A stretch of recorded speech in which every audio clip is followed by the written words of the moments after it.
Bonjour à tous, je vous retrouve aujourd'hui dans une vidéo en compagnie de Sophie-Lise Fargue. Bonjour Sophie-Lise. Bonjour Sylvie, merci de me recevoir. Alors je te reçois à nouveau. Tu étais venue au mois, je crois que c'était au mois de mai, la Mhm. première fois pour nous parler du changement déjà et de la façon dont la vie en tant que thérapeute t'avait amené un peu à te spécialiser dans l'accompagnement au Ouais, changement dans tous les ouais. domaines de la vie. Mhm. Et cette fois, tu es revenu à nouveau nous parler du changement, mais avec un axe un peu différent. Tu as souhaité, je crois, nous Ouais. parler de la transformation intérieure. Et justement, je Et trouve que c'est important de souligner ça et de rappeler qu'il n'y a pas de changement extérieur sans transformation intérieure. Alors, je te donne tout de suite la parole mm, pour que tu nous expliques pourquoi justement tu as choisi aujourd'hui d'aborder le changement par cette thématique-là. ouais. Et ben justement, on en avait un petit peu effectivement, on l'avait évoqué déjà dans cette vidéo, on parlait un petit peu de changement intérieur, etc. Et là, la vie m'a amenée à vivre une belle transformation intérieure. Donc, je voulais venir et vous parler de ça parce que je trouve que beaucoup de gens le vivent dans notre monde, spécialement en ce moment avec tout ce qui se passe. On a un changement extérieur qui nous est un petit peu imposé d'une certaine manière, mais même si on l'a créé collectivement, mais moi je ne vais pas partir là-dedans. En tout cas, voilà, on vit ce changement. Donc, ça nous amène à remettre beaucoup de choses en question. Ça a amené beaucoup de gens, inconsciemment peut-être pendant le confinement et de plus en plus consciemment, après le déconfinement, à vouloir également changer des choses dans leur vie, changer des choses dans leur manière de vivre. Et on ne se rend pas toujours compte que passer d'un état assez défini à un autre qui, pour le moment, n'est pas toujours très défini, ça demande une véritable transformation et une étape de deuil. Je voulais insister là-dessus parce que la plupart des gens, se disent: «Bon, ça va être difficile, mais en même temps, je vais penser à mon but, je vais penser à mon objectif, je vais aller vers cette lumière, je vais aller vers le nouveau et je vais laisser tout le passé derrière, ça ira mieux». Alors oui, on laisse le passé derrière, mais on laisse aussi des belles choses de son passé. Donc on fait un deuil d'une part de soi et ça, c'est particulier. Donc on fait brûler certaines choses, hein, un peu comme le phénix pour renaître de ses cendres. Et on a également tout un tas d'émotions qui vont nous assaillir. Alors effectivement, ça va être l'espoir du renouveau, ça va être l'enthousiasme aussi de se réinventer, ça va être la peur de comment les autres vont nous percevoir, et ça peut être des émotions qu'on évoque très rarement quand on parle de changement, mais qui sont des formes de dépression. Alors, on a mis dessus des étiquettes. Il y a le burn-out dès qu'il s'agit de quelque chose de très professionnel, la dépression quand c'est plus personnel, une forme de mélancolie. Mais en fin de compte, même sans rentrer profondément dans ces états-là, on les traverse d'une manière ou d'une autre quand on a une vraie transformation intérieure. Et donc, j'aimerais dire aux gens, spécialement aujourd'hui, n'ayez pas peur de ça. C'est assez normal, c'est assez naturel. Et pour moi, les remèdes vont beaucoup se trouver dans l'accompagnement éventuellement, la compréhension de soi-même et également la créativité. Oui, ça, je fais un peu le parallèle avec ce qui se passe au niveau du corps physique, hein. Quand on vit une maladie et qu'on a de la fièvre, on dit souvent que la fièvre est un processus qui nettoie le corps. Mmh, C'est pour ça d'ailleurs qu'il ne faut pas forcément essayer de la faire tomber tout de suite. mmh, Et là, ben, dans ce que tu décris, je trouve que c'est un peu la même chose. Il y a effectivement, comme tu dis, une phase de nettoyage où on peut être effectivement désarçonné, perplexe, de se dire je comprends pas, je vais vers une nouvelle vie, je vais faire ce que j'ai toujours souhaité, mmh, et en même temps, ben, je me sens super triste. Alors la peur, je trouve qu'en général on comprend parce que mmh. il y a la peur de pas réussir, la peur de pas être à Ouais. la hauteur, la peur du Mmh, jugement de l'entourage, etc. Mais la tristesse, c'est vrai que c'est quelque chose qui peut être assez inattendu de se dire voilà, je suis en train de réaliser ce qui me tient le plus à cœur et en même temps, ben, je me sens super triste mmh, et je ne sais pas pourquoi. Donc, mmh, tu as donné un certain nombre de réponses, à savoir qu'il y a ce processus de deuil, le fait de, oui, si on en avait quand même un peu parlé dans la première vidéo, de lâcher tout un réseau social qui était lié à notre ancienne vie, que ce soit au niveau professionnel mmh, je sais pas, je pense à des gens qui divorcent ou ouais. voilà. Donc ça sous-entend effectivement lâcher un certain nombre d'amarres, couper un certain Mmh, nombre d'amarres, prendre la mmh, haute mer. Et oui, ça peut effectivement susciter des émotions puissantes mmh, et comment dire, qui nous font chanceler. Alors, qu'est-ce ouais. que tu conseillerais aux gens qui traversent cette phase-là, justement? Alors moi, je conseille vraiment, de considérer qu'on est en train de renaître et donc de se souvenir d'une certaine manière, qu'est-ce que c'est que d'être un fœtus? C'est vraiment à ce point-là. Pour moi, il y a une phase de repli sur soi, mais qui n'est pas de l'isolement. Il ne faut pas confondre avec je suis déprimée, je reste chez moi et je pleure. C'est pas ça. Je crois que justement, et c'est ça qui peut être très perturbant pour les personnes qui vivent ces passages-là, c'est que c'est plutôt quand elles s'obligent à sortir et à maintenir un réseau, des obligations, une façade, qu'elles vont rencontrer des émotions de désarroi, de pleurs, de ras-le-bol profond. Et au contraire, en s'autorisant un repli, il va y avoir un gros soulagement. Et c'est logique parce que quand on ne sait pas encore complètement et qu'on est en train de muer un peu comme le serpent, on est très vulnérable. Et donc de s'exposer trop fortement aux autres, de devoir constamment expliquer c'est quoi mon nouveau projet, ou peut-être d'ailleurs je ne le sais pas Je encore, sais pas, etc. oui. Voilà. Eh bien en fait, c'est s'exposer à la peur des autres, à tout ce qu'ils vont projeter. Et à un moment donné où on a la peau, la nouvelle peau du serpent, hein, qui est toute fine, qui est toute belle, toute neuve, mais très fragile. Et là, c'est exactement pareil. Donc, il y a besoin d'un moment de repli et d'oser s'offrir ça. Le moment chez soi, ça peut être un moment où on se nourrit beaucoup de lectures, peut-être même de films, de séries, de créativité en faisant de la cuisine, en faisant des choses très simples, en repeignant une pièce. Mais vraiment, je crois, lâcher le mental un maximum et se nourrir juste de choses qui nous font plaisir, qui nous font revenir à un état un petit peu neutre par rapport à nous-mêmes et on va pouvoir se réinventer sur la base que l'on souhaite. Moi, j'ai trouvé que la créativité, après, je suis quelqu'un de très créatif, mais pour moi, on l'est tous. En fait, c'est juste de trouver par quel médium on va passer et ça va se dérouler le plus.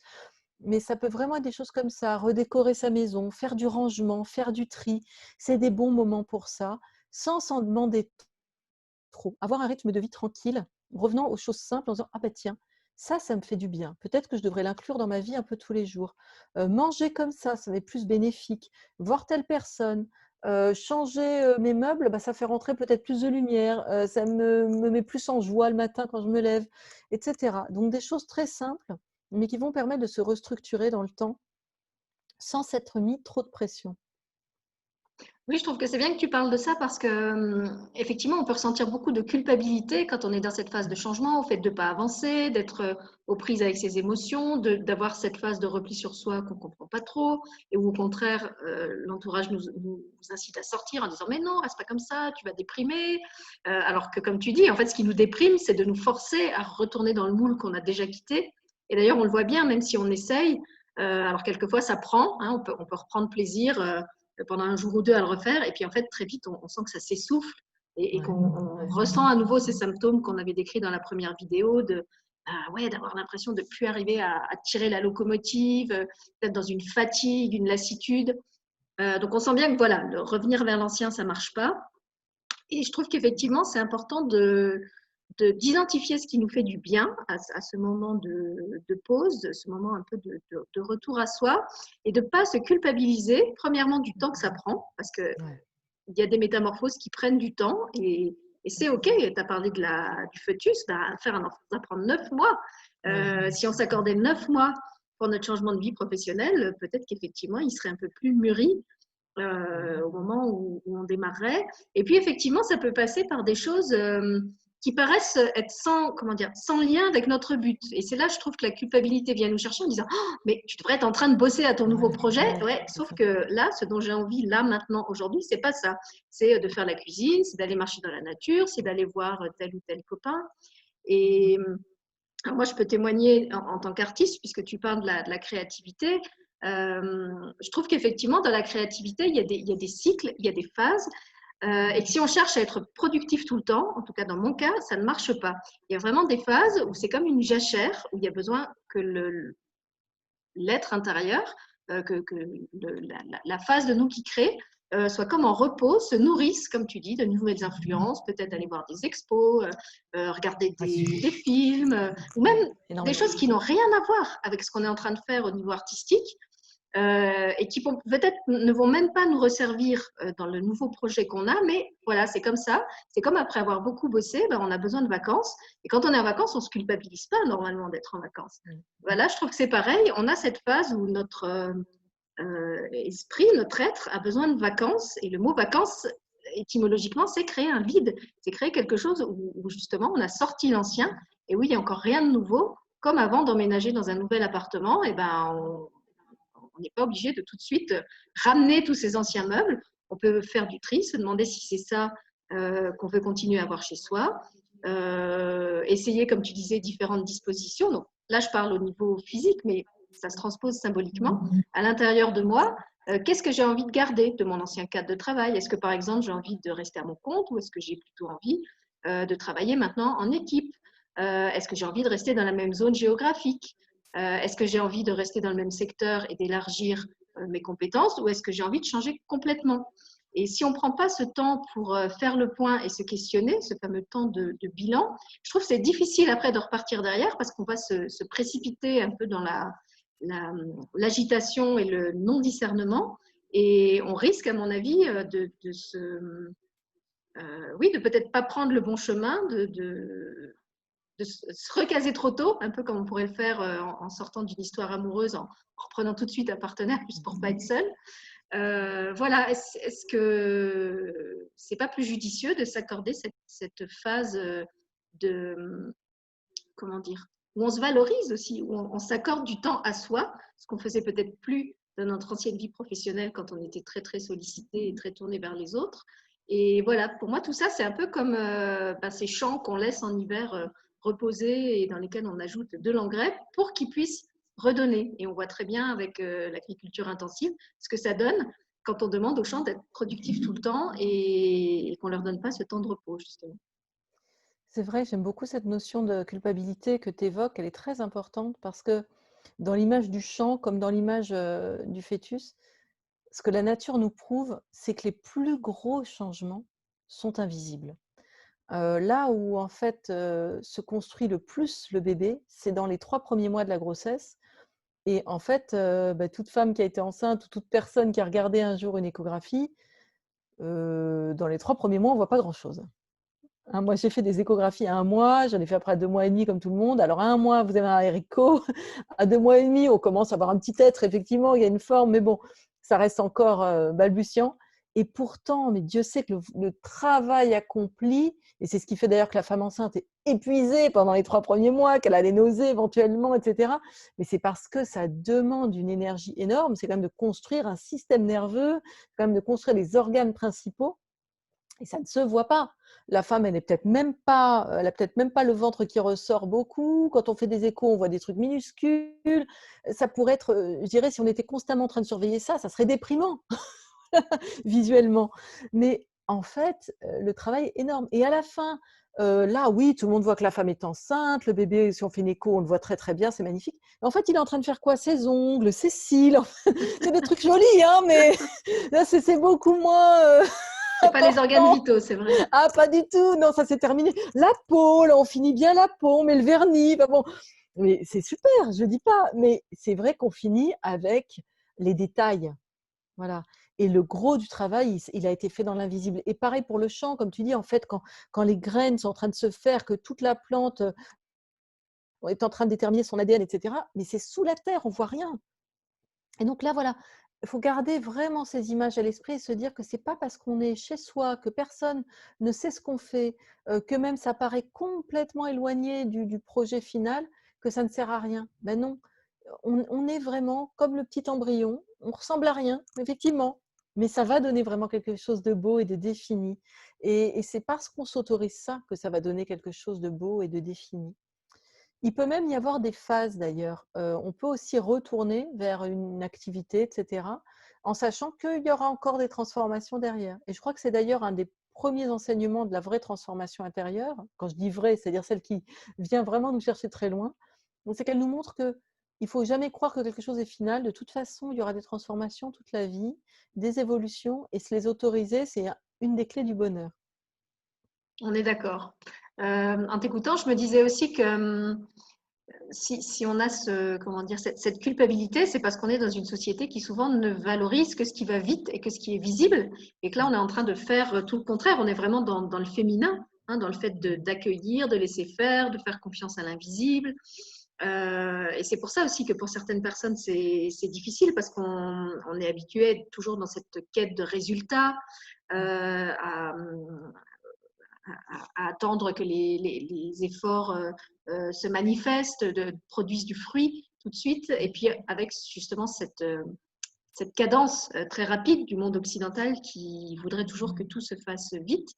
Et je trouve que c'est intéressant ton parallèle avec la grossesse parce qu'effectivement, dans une transformation, je trouve qu'il y a vraiment un processus alchimique qui est en cours. Il y a vraiment, comme quand quelque chose se décompose dans la terre, il y a des choses en nous qui sont en train de se défaire et il y en a d'autres qui sont en train de se créer. Et ça, en fait, ça demande beaucoup d'énergie. On ne sait pas forcément, surtout si justement on n'est pas une femme ou qu'on n'a pas connu la grossesse, mais changer ces systèmes de croyances, changer ses circuits neuronaux, bah, c'est quelque chose qui prend de l'énergie.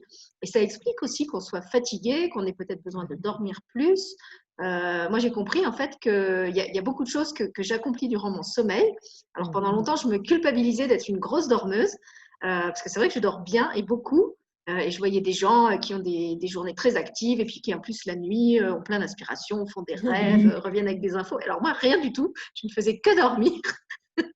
J'ai compris qu'en fait, pendant la nuit, je fais plein de choses, sauf que je ne m'en rappelle pas au réveil. Par contre, je constate le résultat au réveil. Je constate que physiquement, je suis bien, que j'ai recouvré mon énergie.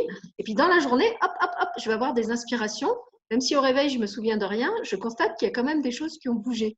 Et je trouve que c'est important de rappeler ça parce qu'effectivement, on peut avoir durant cette phase un peu hibernante, cette phase de repli sur soi aussi, des moments où on dort beaucoup, peut-être on va plus avoir faim, où on va plus avoir envie de sortir, hein, de faire sa petite marche journalière pour s'aérer. Ben là, tout d'un coup, non, on n'a plus envie, on a juste envie d'être dans son cocon.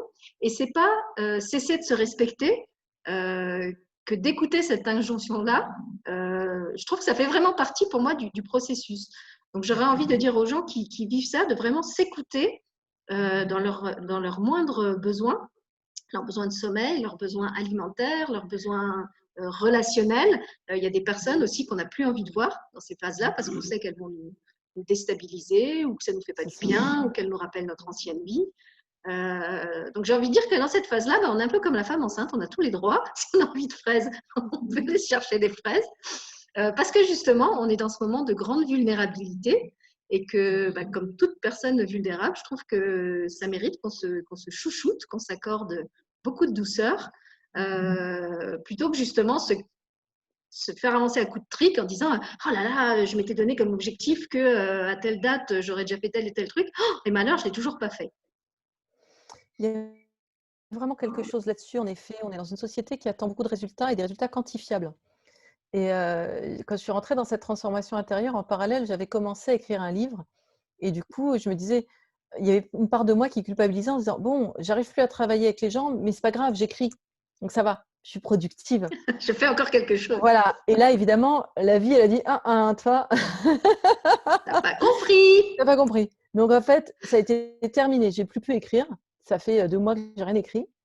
Et à un moment donné, juste j'ai accepté. J'ai dit, ok, en fait, c'est pas ça, c'est pas cet angle exactement sous lequel je veux écrire, c'est pas exactement ça le livre que je veux faire. Et donc de toute façon, c'est pas la peine que je m'entête, ça ne sert à rien. Comme tu dis, c'est pas la peine d'aller raconter ces journées à des gens qui sont eux hyper productifs, hyper dans la productivité, qui se définissent par ça. Peut-être c'est très bien pour eux, voilà. Mais en tout cas, c'est pas les personnes qui pourront entendre, ni nous renvoyer quelque chose de productif justement, enfin de bénéfique plutôt. Donc bon, voilà, c'est vraiment un travail également de confiance en soi et de confiance dans la vie. C'est les deux à la fois. C'est-à-dire, je me fais confiance, comme tu dis, que si peut-être là j'ai envie de fraises ou d'aller me balader dans la nature, ou au contraire de rester chez moi rouler en boule, tout est juste. Et je fais confiance à la vie. Si elle m'enlève mon inspiration, etc., c'est qu'elle sait que j'ai besoin de me reposer, avant tout. Et donc, à la fois, je reprends confiance en moi et à la fois, je m'abandonne à la vie. Donc, c'est un double mouvement qui, là aussi, demande complètement de se rééquilibrer intérieurement et de retravailler cet équilibre un petit peu tous les jours. Donc, oui, c'est perturbant. C'est très perturbant. Et en même temps, je dirais, il y a quelque chose de génial, c'est qu'on sent qu'on a quand tu le disais tout à l'heure, on peut complètement se réinventer. Dans quel domaine? Qu'est-ce que je veux faire? Quelles compétences? Arrêter complètement ça ou pas, reprendre. Donc, il y a quelque chose vraiment voilà, de pétillant là-dedans, en fait. On sent que ça peut prendre des directions nouvelles et qu'on peut être enthousiaste à nouveau, petit à petit. C'est jouissif parce Voilà. qu'effectivement, on a cette liberté. Et en même temps, ça peut être angoissant parce qu'on est tellement habitué à être identifié à des étiquettes, à un cadre, à un métier, que quand on les a plus, et ben on se dit, mais finalement, qu'est-ce que je suis? Moi, je me souviens avoir vécu cette phase-là pendant mon congé de maternité. J'avais toujours bossé. Et d'un coup, je me retrouvais sans cadre horaire, sans calendrier, avec à la fois ces immenses plages de liberté qui étaient géniales. C'était comme faire du cheval sur la plage, d'avoir tout ce temps libre devant moi. Et en même temps, à nouveau, cette espèce de culpabilité de me dire, oh, tu te rends compte, les autres y travaillent et toi, tu es là à profiter de la vie. Tu es une sorte de parasite social. Ah, Tu vis de ce que les autres amassent comme revenus et des cotisations qu'ils payent.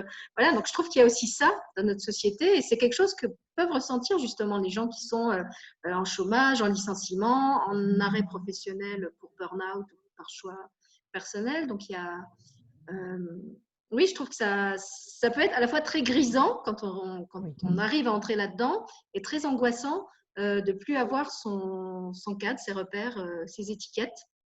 Ah, il y avait autre chose qui m'est venue en t'écoutant, mais c'est parti maintenant. Je vais te laisser rebondir et puis peut-être ça me reviendra. Ce qui me vient quand tu dis ça, c'est que vraiment, c'est dans ces moments-là qu'on peut avoir besoin d'un accompagnement et de certaines connaissances en philosophie et en spiritualité. À savoir que, en fait, un être est utile parce qu'il est. Hein, c'est toujours être, avoir, pardon, être, faire, be, do, have, pardon, je connais plus en anglais. Donc, être, faire Faire, et avoir. Voilà, en deuxième, faire, mais avant tout, c'est être. Et si on n'est pas, c'est même pas la peine de faire et encore moins d'avoir parce qu'on n'habite pas sa vie, on n'habite pas son corps, on n'est pas présent. Et je dirais que dans ces moments où justement on n'est plus identifié à rien, peut-être qu'on est vraiment. On est N-A-I-T et on est E-S-T. Parce que justement, on ne peut plus se cacher derrière une identité. Les gens ne viennent plus nous voir parce qu'on est, je ne sais pas, comptable, acteur, thérapeute ou autre chose. C'est juste la personne avec ce qu'elle porte, ce qu'elle dégage, ce qu'elle vibre. Et donc, tout d'un coup, là aussi, on se rend compte qu'on est aimé pour soi et non pas pour un rôle. Qu'effectivement, peut-être aussi certaines personnes vont partir, mais en général, ce n'est pas des gens qui vont tellement manquer parce que s'ils étaient attachés au rôle, bon, bah, ça restait un peu de surface, évidemment. Et donc, oui, il peut y avoir un côté angoissant, mais pour moi, il y a un côté surtout extrêmement rassérénant parce qu'on revient à des vérités de base. Je suis aimée par le divin, par la source, par la terre, parce que je suis. Je suis utile parce que je suis. Après, c'est vrai que j'ai eu la chance de travailler sur ces choses-là très, très jeune et ça m'a beaucoup aidée. Dans des livres de Neil Donald Walsh, etc., les livres de conversation avec Dieu, Dieu dit vraiment souvent, mais en gros, tu peux être comme un sac à patates sur ton canapé, je t'aime de la même manière que si tu diriges une entreprise de 100 000 personnes. En fait, pour moi, ça ne change rien. et heureusement, parce que Alors après, sinon, ça voudrait dire mais que quoi? Que les personnes grabataires, handicapées ou malades ou en fin de vie n'ont pas de valeur d'être. ce qui serait très Euh, grave. Ouais, oui, ce ouais. serait grave. Exactement. Donc en fait, on a une valeur parce qu'on est. Et si on n'avait pas de rôle à jouer sur cette terre, on ne se serait pas incarné, tout simplement. Et je crois que c'est très clair en fait. La naissance, la vie, c'est un tel miracle, il faut bien qu'il y ait une volonté forte pour que ça se passe. Donc si ça se passe, c'est que notre âme a réellement fait un choix de revenir là, de jouer son rôle, mais un rôle qui n'est pas porter des masques, ça résonne beaucoup en ce moment, mais un rôle qui est de vraiment incarner ses potentialités. Alors, ça va passer par des plus petits rôles, évidemment, mais à chaque fois, si on se met à trop s'identifier aux petits rôles, l'âme va nous ramener au premier rôle, au grand rôle qui est d'être et de vibrer qui on est. Et donc, ces moments de transformation intérieure, ils sont là aussi pour nous ramener à ça, à cette humilité, Hein, humilité, ça vient du latin humus, donc la terre. Donc oui, ça nous remet par terre, mais pour mieux se relever. Oui, je trouve que ça se ressent justement aussi quand on est en présence d'une personne, le fait qu'elle habite pleinement qui elle est, ou qu'au contraire, elle soit identifiée à un rôle. Même dans le milieu de la spiritualité, je trouve qu'il y a des personnes célèbres, des grands noms de la spiritualité. Quand je les écoute, moi, je ressens rien, ça me laisse vide à l'intérieur. C'est comme un coquillage creux. Par contre, il y a des gens qui ne sont pas du tout dans le domaine de la spiritualité. Je sais pas, je pense à ma voisine du dessous, qui est une petite mamie qui joue un peu le rôle de concierge de notre immeuble. Et bien cette dame, déjà quand on la croise, on sent qu'elle a le cœur grand ouvert. Elle enjolive notre immeuble parce qu'elle met des fleurs tout le temps. Elle a presque 90 ans, je crois, mais elle rayonne une joie de vivre. Où ça sent voilà, qu'elle est heureuse d'être là, elle est heureuse d'être qui elle est, et elle fait rien de spécial. Elle travaille plus, elle est retraitée, elle n'est pas en train de donner des conférences sur la spiritualité, mais pour moi, elle incarne ce que c'est être un être lumineux, un être bien dans sa peau, qui est plein d'amour et qui rayonne cet amour. J'ai eu un autre exemple dans ma belle famille, c'était ma belle maman qui était maraîchère. Donc une femme qui avait passé sa vie à cultiver des légumes dans un potager. Donc elle n'avait rien fait d'extraordinaire d'un point de vue conférence spirituelle. Par contre, c'était une dame qui dégageait une bonté et une qualité d'être comme j'ai pas souvent trouvé dans ma vie une dame, vous savez, ce genre de personne où quand on est près d'elle, on se sent bien. Voilà, rien que leur présence nous fait du bien, même s'ils ne disent rien, qu'ils sont juste là en train d'éplucher des patates ou de faire couler leur eau de vaisselle. C'est comme s'ils harmonaient tout l'espace. Je trouve que c'est des gens qui sont un peu comme les chats. Vous savez, c'est un bon exemple, le chat, puisqu'on parlait de ce côté inactif. Les chats, on a l'impression qu'ils passent leur vie à dormir. En fait, on sait que d'un point de vue énergétique, pas du tout. Ils sont en train de nettoyer constamment notre lieu de vie, notre aura. Donc, sous l'air de rien foutre, en fait, ils sont super actifs. Et je trouve que quand on est dans cette phase justement de transformation, ben, on est un peu comme le chat qui, avec son air de paresser et de s'étirer au soleil toute la journée, est en train en fait de fournir un effort pas forcément visible à l'œil nu. C'est ça. Et c'est vraiment, je dirais, dans la spiritualité, comme dans tous les autres domaines, il y a les mots et il y a les actes. Hein. Et cet état nous ramène à ça, justement, à, à l'acte, à des actes très simples, comme on disait, mais qui nous ramènent vraiment à l'acte d'aimer la vie, à l'acte d'aimer la vie à travers tout ce qu'il y a de plus basique, tout ce qu'il y a de plus simple, et de prendre soin de notre corps, de prendre soin de notre santé, de se poser les questions de base. Est-ce que j'ai envie de sortir? Est-ce que... Moi, c'est vrai que c'est une période qui m'a donné envie d'enfin oser prendre des plantes chez moi, parce que je suis vraiment pas très bonne avec les plantes, c'est pas mon point fort. Et comme par hasard, la vie m'en a amené, et puis je suis allée m'en acheter une aussi, et voilà, ça me fait du bien d'avoir de la verdure autour de moi. Mais des choses vraiment très, très, très simples, de me restructurer par rapport à ma santé, etc., d'aller dépasser des peurs, en retournant un peu vers la médecine allopathique, ou plutôt vers un médecin allopathique, mais bon, quelqu'un de très ouvert. Mais voilà, donc c'est aussi réouvrir des portes, redépasser des peurs, revenir vers certaines choses.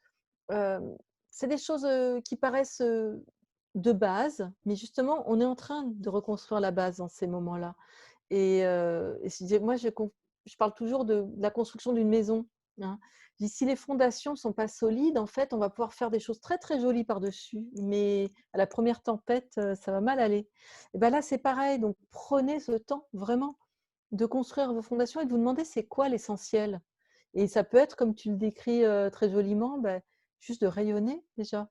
Voilà, quand tu parles de ces femmes, on entend des personnes tournées vers les autres et puis très au clair avec leur propre lumière. Elles n'ont peut-être pas posé des mots compliqués dessus, elles n'ont peut-être pas lu 50 000 bouquins, mais juste elles sont, en fait. Elles sont, et donc pour elles, il y a quelque chose de naturel à être avec les autres également. Oui, c'est ça. Pour moi, les personnes vraiment alignées, c'est des personnes qui sont dans une sorte d'évidence d'être. Elles ne se demandent pas si elles sont à la bonne place, elles ne se demandent pas, je sais pas, elles ne se posent pas des questions existentielles sur la vie. Elles sont. Et parce qu'elles sont heureuses d'être ce qu'elles sont, elles sont plus dans le mental, quoi. Alors, je ne parle pas de gens qui sont complètement dans des automatismes, à fonctionner comme des petits robots. Non, je parle de gens qui sont vraiment heureux, bien dans leur basket, comme on dit, et qui, par cette joie de vivre naturelle, font du bien aux autres. Et puisque tu parlais des fondations, Je trouve que c'est un bon exemple parce que effectivement, quand on commence par construire les fondations d'une maison, si vous regardez un peu comment ça se passe sur le chantier, ben, il se passe quoi? On creuse, il y a de la boue, des fois on trouve des trucs un peu dégueux dans le terrain.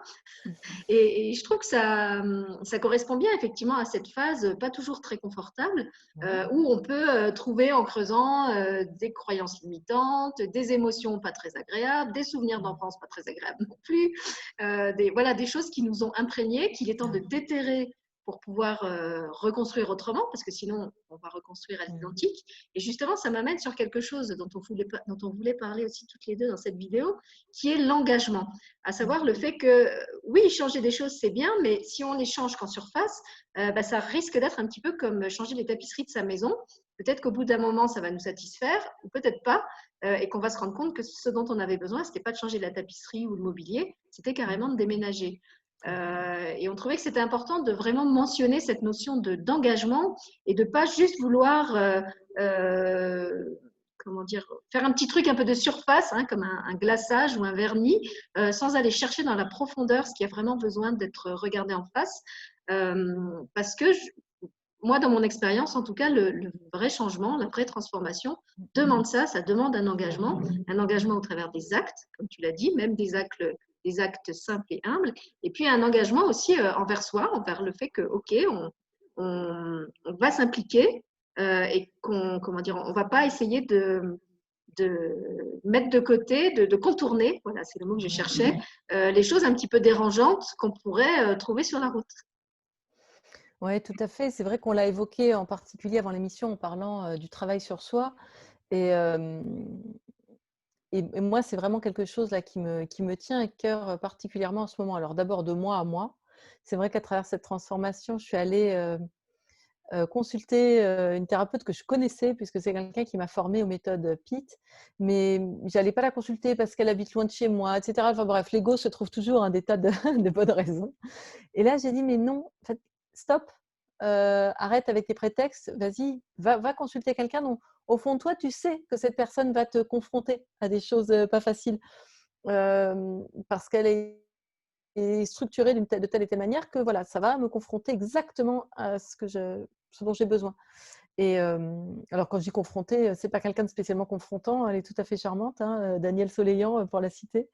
Mais voilà, elle a une structure très claire et elle ne nous permet pas effectivement de contourner, de louvoyer, de dire oh, mais je vais un petit peu bricoler ça, je vais m'arranger de la réalité, je vais faire hop, hop, hop. Ben non, là, c'est pas possible. Et au final, je crois que quand on est dans une transformation intérieure, on a besoin. On a besoin de s'engager envers soi, vraiment. Moi, c'est une période qui me permet de m'engager envers moi au niveau du travail sur moi, de sortir vraiment, vraiment d'une façon d'être que j'ai connue pendant forcément une longue période de ma vie, puisque c'est jusqu'ici, et là d'en sortir complètement. Donc oui, c'est pas confortable, et en même temps, ça m'amène à me structurer, à me discipliner, à me faire du bien, et en même temps à m'aimer davantage d'une manière extraordinaire, et à aimer davantage la vie aussi d'une manière extraordinaire. Et je pense que spécialement en ce moment où on peut se dire quand même que c'est pas facile d'aimer la vie, on peut se dire mince, pourquoi tout ça, ça se passe, etc. Et ben en fait non, la vie continue à être magique. Et moi je me dis, je pense beaucoup en ce moment à ce film, il me semble qu'il s'appelle La vie est belle, où c'est l'histoire d'un père avec son enfant dans un camp de concentration. Et l'image paraît peut-être forte, mais moi vraiment il me vient tous les jours, ce film, de me dire, mais non, même dans les moments les plus sombres, se dire on a le choix de comment on vit la vie. Et dans une transformation intérieure, ça nous y amène, mais vraiment fort. Et cette transformation, on le vit tous, de toute façon, au niveau du collectif. C'était aussi pour ça qu'on avait envie d'évoquer ça dans cette émission, c'est qu'on s'est dit, même les personnes qui ne sont pas là-dedans, qui continuent peut-être le même travail, le même couple, le même lieu de vie, elles ne peuvent pas s'empêcher de ressentir ça, puisque la société globale, la mondiale, est en train de changer. Et effectivement, moi, je constate qu'il y a beaucoup de gens qui entreprennent en ce moment un travail sur soi, même des gens qui pensaient avoir un peu bouclé la boucle. Je pensais à une personne avec qui je m'entretenais il n'y a pas longtemps, qui est psychologue, donc qui accompagne normalement les autres et qui me disait, j'ai repris moi-même je crois que c'est une psychanalyse, parce que j'ai senti que là, j'étais face à un truc que j'arriverais pas à gérer toute seule. et j'ai ressenti le besoin de me faire accompagner. Effectivement, on voit comme ça des gens qui sont un peu au pied du mur et qui, du coup, comme tu dis, trouvent l'élan d'aller au bout du truc qu'ils avaient repoussé, comme toi avec cette thérapeute, en cherchant des prétextes. Parce qu'ils savaient qu'effectivement, ça n'allait pas être confortable et que l'accompagnement allait les obliger à changer des choses, à regarder en face d'autres choses sous un angle sous lequel ils ne voulaient peut-être pas le voir. Et c'est pour ça aussi qu'on voulait parler d'engagement, parce que c'est vrai que dans les thérapies du changement, il y a quand même maintenant beaucoup de choses, d'approches et d'outils qui sont proposés. Mais je trouve qu'ils ne demandent pas tous le même engagement. Il y a des outils où vraiment vous allez être mis face à vos émotions négatives, face à vos croyances, face à une nécessité, comme on disait, de passer à l'acte. Et puis, il y a des choses qui vont être plus lénifiantes, qui vont peut-être être apaisantes au niveau du mental et des émotions, mais qui ne vont pas vraiment faire de restructuration en profondeur. Ce qui fait que sur le moment, c'est un peu comme un cataplasme, ça va vous apporter un soulagement provisoire, sauf que comme la problématique, elle n'est pas réglée, eh ben, elle va ressurgir tôt ou tard sous une autre forme, à un autre moment. Et c'est pour ça aussi que je trouve important de parler de l'engagement, parce que oui, l'engagement, c'est pas confortable, mais c'est aussi quelque part la garantie qu'il va y avoir un vrai changement. Tandis que si on reste dans le fait de caresser un peu la surface, en s'offrant des choses un peu roses, un peu douceâtres, qui vont pas en fait nous amener à les creuser là où on n'a pas envie de voir, je crains, en tout cas dans mon expérience, c'est ce qui s'est toujours passé, qu'à un moment, soit moi, je n'étais plus dupe, c'est-à-dire que je me rendais bien compte que la situation continuait à se reproduire, soit de toute façon, la vie, par résonance vibratoire, va continuer à amener les situations et les personnes de votre ancien schéma, puisque c'est toujours pas transformé. Donc, en ce sens-là, la vie est une enseignante formidable. Parce qu'elle va être justement comme cette thérapeute que tu décris, qui à la fois est très bienveillante, mais ne te fait pas de cadeau quand elle te voit persister dans ton erreur. Exactement. Oui, c'est vrai, moi, c'est ce qui m'a amené aussi à changer ma pratique, en fait, hein, là, dans ce que j'ai envie de proposer et ce que je propose maintenant. Alors, j'ai conservé justement les séances PIT, basées sur les neurosciences, parce que c'est des protocoles qui sont variés, qui sont simples, mais qui amènent à un vrai changement. Et on ne passe pas beaucoup de temps dans l'explication. Donc un petit peu pour rassurer le mental, mais et puis pour comprendre de quoi on part, évidemment, on part toujours de situations très concrètes. Donc la personne vient évidemment avec une problématique concrète, mais directement on part dans les protocoles, on y va rapidement, on ne s'entretient pas. Voilà, dans tout ce qui nous a fait souffrir. Ok, c'est bien là, mais justement, là, l'idée, c'est d'aller changer les circuits neuronaux et de pouvoir rentrer dans une forme d'apaisement, d'unité, qui nous permet de faire de nouveaux choix, qui nous permet de nous rapprocher et revenir à notre être divin, en fait, hein, à un calme intérieur vraiment impressionnant. Donc moi, j'aime beaucoup, beaucoup, beaucoup ces méthodes et j'aime beaucoup pratiquer parce qu'il y a quelque chose d'engageant. On passe par des moments pas toujours drôles, même s'ils sont assez rapides, mais pour les diffuser, en fait, pour changer la donne. Donc, c'est engageant, effectivement, dans ce sens-là. Et puis, de l'autre côté, j'ai conservé l'aspect très spirituel que j'aime apporter dans mes pratiques à travers des voyages méditatifs. Donc, il y a une partie harmonisation énergétique, plus une méditation que j'enregistre pour la personne. Et là aussi, finalement, j'ai mis plus l'accent qu'avant sur l'aspect engageant parce que c'est à la personne de travailler avec sa méditation, de vraiment l'écouter régulièrement jusqu'à ce qu'elle sente que peut-être ça vibre moins. Et donc, de s'offrir ce voyage régulièrement pendant les semaines ou les mois qui viennent après qu'on l'ait enregistré. Alors effectivement, si vous aviez découvert Sophie Lise au mois de mai lors de son premier passage sur la chaîne, je vous invite à retourner voir son site parce qu'elle a transformé là aussi beaucoup de choses. Sa pratique a évolué en même temps qu'elle. Donc il y a de nouveaux outils, il y a des choses qu'elle ne propose plus. La bonne nouvelle pour les personnes qui l'avaient contactée et à qui elle avait dit qu'elle avait cessé provisoirement ses activités, c'est qu'elle a maintenant repris avec de nouveaux outils. Donc vous pouvez à nouveau la contacter.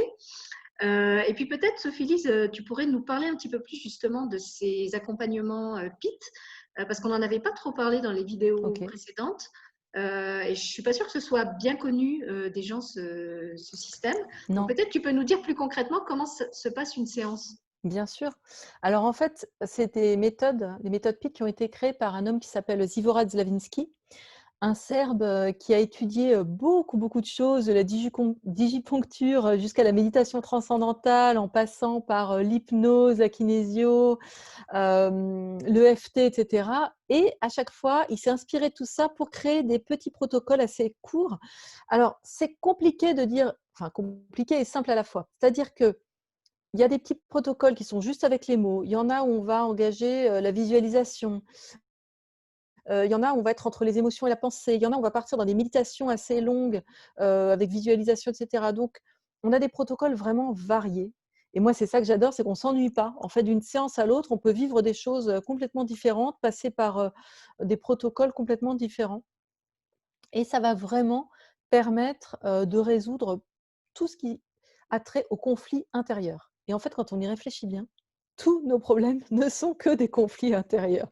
C'est-à-dire, ben, voilà, si on parle de transformation, je voudrais partir élever des chèvres dans le Larzac, mais j'ose pas. Et pourquoi on n'ose pas? Et là, on va aller voir. Alors, c'est peut-être, je vais avoir une mauvaise image de moi, etc. Mais en fait, en travaillant le conflit, on fait arriver la personne au neutre. Et là, elle fait son vrai choix, en fin de compte. Ou elle fait bien son choix de partir élever ses chèvres, mais le cœur léger, dans la sérénité. En fait, ça permet de passer de la dualité à l'unité. Donc, concrètement, une séance, elle peut se passer de plein de manières, parce qu'en général, on va partir d'une problématique et aller la travailler avec 2, 3, 4 protocoles différents. Si c'est résolu assez vite, si au bout de 2 protocoles, la personne me dit: «Ah bah non, là pour moi vraiment, ça n'existe plus, enfin c'est bon, je me sens neutre et bien par rapport à ça», ah bah pas de problème, on a encore du temps, on va aller explorer autre chose. Ça marche extrêmement bien sur les phobies aussi, par exemple. Alors là, c'est toujours, il y a un côté un petit peu magique avec Pete. C'est vrai que par exemple, moi j'avais la phobie des rats. Quand on habite Paris, c'est pas le le mieux. Bah maintenant, quand je passe à côté des rats, ça me fait rien, mais vraiment. Donc, et j'ai connu des gens qui avaient des phobies d'araignées, des trucs vraiment très très forts, où ils hurlaient dès qu'ils rentraient dans une pièce où il y avait une araignée.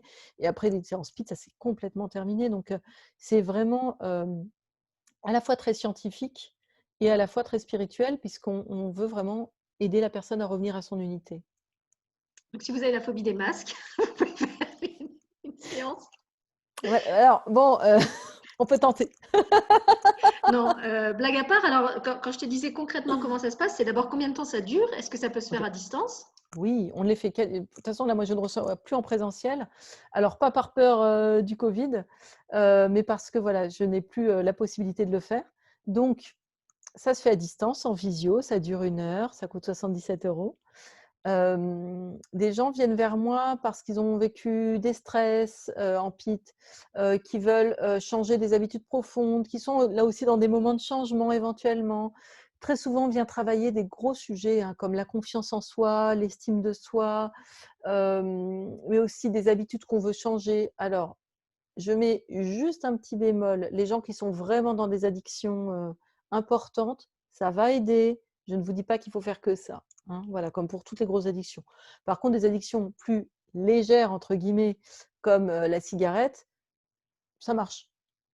Moi, et d'ailleurs, ça avait fonctionné sur une dame une fois. C'était très drôle. On bossait des choses qui n'avaient rien à voir avec la cigarette. Et puis, au bout d'un mois, elle revient, elle me dit, mais en fait, je fume plus. Ben Je oui, dis, parce que mais c'est lié à autre chose en fait en c'était général, lié à autre le fait de chose et puis fumer. pof, on avait dû diffuser un circuit.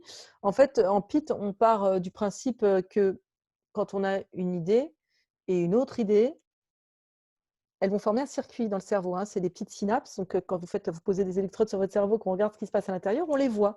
On voit des petits circuits lumineux dans la tête. Et si on s'amusait à vous laisser vos électrodes pendant une séance PIT, on verrait à un moment donné 2 synapses, hop, un circuit qui se défait. Et si votre circuit, c'était je ne sais pas moi, prendre la voiture, forcément, c'est mourir. Bah, là, non, c'est fini. Donc, vous allez pouvoir prendre la voiture sans cette angoisse, en fait. Donc, ce qui peut être quand même assez libérateur. Voilà. Mais ça peut être aussi, ma belle-mère est une mauvaise personne. Et en fait, ben non, là, quand on le défait, ben, vous allez pouvoir voir votre belle-mère d'une manière sereine. Donc, ça peut jouer sur des petites choses comme sur des grosses choses. Et sachant que de toute façon, tout fonctionne en système tout le temps. Effectivement, quand on touche à un circuit, ça peut en défaire d'autres. Et donc, ça, c'est assez formidable. Et du coup, alors, je suppose qu'il y a un temps minimal entre deux séances, le temps que ces nouvelles Non. connexions, non? Alors, c'est ça qui est génial, c'est que c'est immédiat. D'accord. Non, pas le Ouais. temps que ça agisse, je veux dire, avant Ouais. de refaire une autre séance, est-ce que Non, par on en exemple fait on peut en autant faire qu'on une veut. par semaine ou est-ce qu'il faut laisser un temps d'intégration J'ai envie de dire, dans l'absolu, on pourra faire un par jour, hein. Enfin, on pourrait D'accord, faire une séance par jour. Bon, moi, comme dans toutes mes pratiques, j'aime bien laisser les gens vivre. J'aime bien laisser les gens expérimenter la vie, parce que je pense que le travail sur soi doit rester confortable. Ça doit pas être quelque chose qui nous ruine, ça doit pas être quelque chose qui nous obsède, ça doit pas être quelque chose qui est là, tout le temps, tout le temps, tout le temps. Donc, comme pour tout, il y a des phases.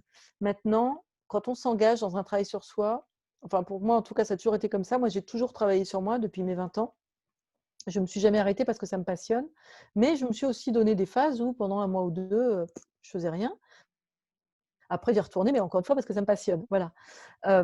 Mais pour autant, il faut que ça reste quelque chose qui nous fait plaisir. Donc dans l'engagement, OK, je vais le faire un peu régulièrement. Moi, quand je sens que je suis dans des moments de crise ou de transformation, là, je vais y aller tous les 15 jours ou toutes les semaines. En fait, autant que je ressens le besoin. Et puis dans les moments où, bah, je suis en train d'y gérer, bah, j'arrête. Donc bon, je me laisse du temps. Donc c'est vrai qu'en PIT, c'est ce que j'explique quand même aux gens, si on vient avec un gros truc, un gros sujet, oui, on va avoir des résultats dès la première séance, mais votre inconscient, lui, ça fait un moment que ça rumine, ça fait un moment qu'il porte le truc, peut-être ça fait quelques années, et puis si de toute façon c'est un gros truc, c'est comment dire, il résonne avec de l'enfance aussi, des problèmes d'enfance. Donc il vaut mieux se dire: «OK, je vais faire 3-4 séances». On verra. Si au bout de la troisième tout est fini, très bien. Mais dans sa tête, il vaut mieux se programmer quand même pour une petite régularité, un engagement envers soi, d'aller jusqu'au bout du truc. Autrement, on n'aura pas la vraie satisfaction et ni les vrais résultats. d'accord. Et alors pour finir, dans ton actualité, est-ce qu'il y a des choses que tu voudrais signaler? Donc tu as parlé de ton site qui a été complètement remodelé Mmh, justement par rapport à tes nouvelles ouais, pratiques. mmh, Dans la dernière émission, tu nous avais parlé de ton envie de transmettre, de faire des webinaires. ouais. Est-ce qu'il y a des choses qui sont prévues dans ce sens-là, par exemple? Oui, alors ça continue. Il y a toujours un webinaire, présenté sur le site, thegoodchange.fr, qui s'appelle d'ailleurs, The Good Transition. Donc on est dans le sujet de la transition toujours. Ce séminaire, il va probablement évoluer, c'est-à-dire qu'Anthony et moi, on a envie de rajouter, au cours du temps, des méditations, de transformer certaines choses. Donc pour les personnes qui se sentent appelées à prendre ce séminaire, à le suivre, enfin donc c'est un programme en ligne. Moi, je vous conseillerais de le faire maintenant parce qu'en fait, dans le temps, il va y avoir plus de contenu, donc le prix va aussi évoluer. Mais pour les personnes qui l'auront acheté maintenant, elles auront tous les contenus sans avoir à repayer quoi que ce soit. Donc c'est quand même assez D'accord. intéressant. Voilà, sachez-le. Ensuite, j'ai pour projet d'enregistrer des podcasts et puis il y aura aussi des podcasts pour The Good Change. Donc voilà, pas mal de projets dans l'air. Plus le Donc livre, qui est, plus le livre, parce que maintenant, oui, je sais, j'ai eu l'illumination il n'y a pas longtemps, donc je sais ce qui va être. Voilà. Donc oui, le livre, il va falloir que j'écrive, mais je me sens plus dans l'envie, ouais, et dans l'élan de ça. parfait. Alors, si vous voulez vous intéresser à tout ça, c'est répercuté sur le compte Instagram, je crois, et puis ta page Il y a Facebook. un compte Instagram, il y a une page Facebook et il y a le site, donc sophilisfarg.com. Instagram, c'est sophilis.f, donc ça va, c'est pas difficile à trouver. Et la page Facebook, c'est SLF Reconnexion Spirituelle. Donc voilà, Voilà, vous je avez vous les tout. remets comme d'habitude sous la vidéo pour ceux qui cherchent. Mm. Et puis, au plaisir d'accueillir à nouveau Sophie Lys, peut-être avec de Merci. nouvelles transformations et de nouveaux changements, puisque comme elle l'a expliqué, Certainement. elle n'arrête jamais. Donc, elle aura sûrement encore d'autres choses à nous transmettre et à partager avec nous. En tout cas, merci d'être revenue. Merci.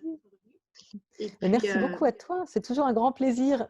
écoute, plaisir partagé, sinon je ne le ferai pas. Et puis, merci aux personnes qui regarderont la vidéo, qui commenteront. S'il y a des questions, n'hésitez pas à nous les laisser sous la vidéo. Si Sophie Lys ne les voit pas, je lui transmettrai de votre part. Si vous cherchez des infos par rapport à ce qu'elle propose, voilà, les vidéos sont là pour ça. Et puis, donc, je vous retrouve, moi, pas cette semaine, d'ici la mi-octobre pour les émissions suivantes. Et puis, pour l'actualité de Sophie Lys, donc, vous avez tout ça sur son propre réseau. Merci, Sophie Lys. Merci beaucoup, Sylvie. À bientôt.